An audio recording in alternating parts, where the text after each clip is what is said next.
In this podcast episode, Seerut Chawla discusses the issues with coddling, therapy culture, and pop psychology.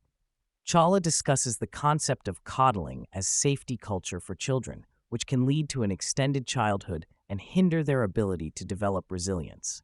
She explains that overprotecting children can prevent them from experiencing and overcoming obstacles, leading to a lack of emotional and psychological resilience in adulthood. She also highlights the importance of rough and tumble play in childhood development and the impact of safety culture on children's ability to cope with the challenges of life.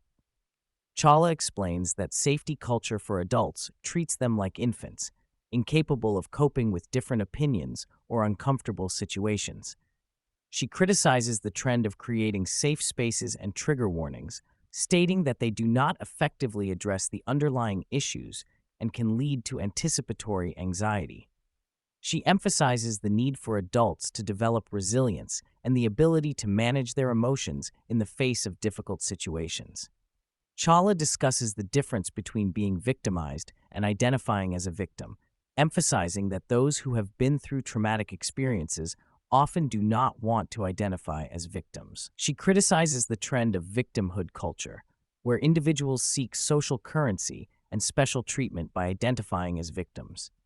She highlights the impact of trauma on mental health and the need for support and understanding for those who have experienced genuine trauma.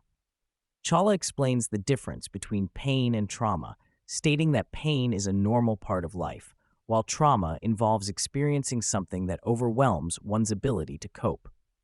She emphasizes the neurobiological and psychological impact of trauma, including changes in brain structure and the development of symptoms such as flashbacks, nightmares, and intrusive thoughts.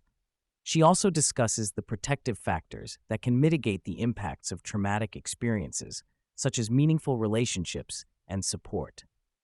Chawla discusses the difference between the worried well and those with genuine mental illness, highlighting the tendency for some individuals to use labels and pathologize their emotions as a way of gaining control over their experiences.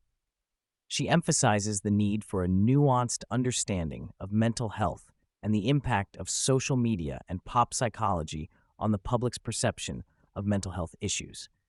She also addresses the desire for individuals to feel seen and understood in a world that values individualism and self-expression.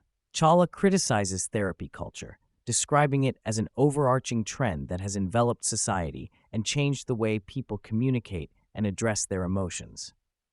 She highlights the use of therapy speak and the inflation of clinical language in everyday conversations, leading to the misinterpretation and mislabeling of emotions and experiences.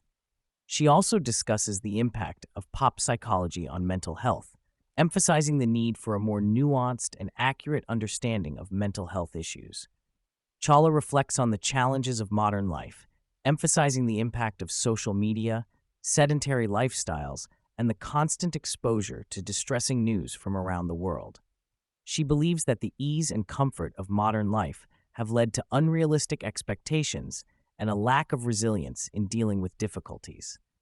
She also discusses the importance of purpose, meaningful social interactions, and spending time in nature for maintaining mental well-being. Chawla emphasizes the importance of self-worth and integrity, stating that it is earned through surviving challenges, setting and accomplishing goals, and keeping one's word to oneself. She believes that self-worth does not come from external validation, but from personal growth and resilience. She also discusses the value of telling the truth and maintaining integrity, even when it may be difficult or unpopular. Chawla expresses concerns about the impact of social media on mental health, highlighting its role in contributing to depression, anxiety, and feelings of isolation. She believes that social media has led to a culture of validation seeking and unrealistic expectations, which can be detrimental to mental well-being. She encourages meaningful social interactions and emphasizes the importance of real-life connections over online interactions. Chawla stresses the importance of mental health hygiene, which includes factors such as purpose, meaningful social interactions, time spent in nature, and physical activity. She believes that these non-negotiable elements are essential for maintaining mental well-being and resilience in the face of life's challenges. She also discusses the need for self-reflection and metacognition in understanding and managing one's emotions. Chawla discusses the challenges of speaking truthfully, especially in the age of social media and online communities. She acknowledges the difficulty of being a contrarian and expressing unpopular opinions, but she believes that it is essential to maintain integrity and speak the truth even when it may lead to criticism or backlash. She encourages individuals to resist the pressure to conform and to prioritize honesty and authenticity. Chawla addresses the impact of groupthink and tribalism on public discourse, highlighting the tendency for individuals to conform to group beliefs and to ostracize those who express dissenting opinions. She emphasizes the importance of independent thinking and the courage to challenge prevailing narratives, even in the face of opposition. She also discusses the need for open and honest dialogue, free from the constraints of group loyalty and tribal allegiances.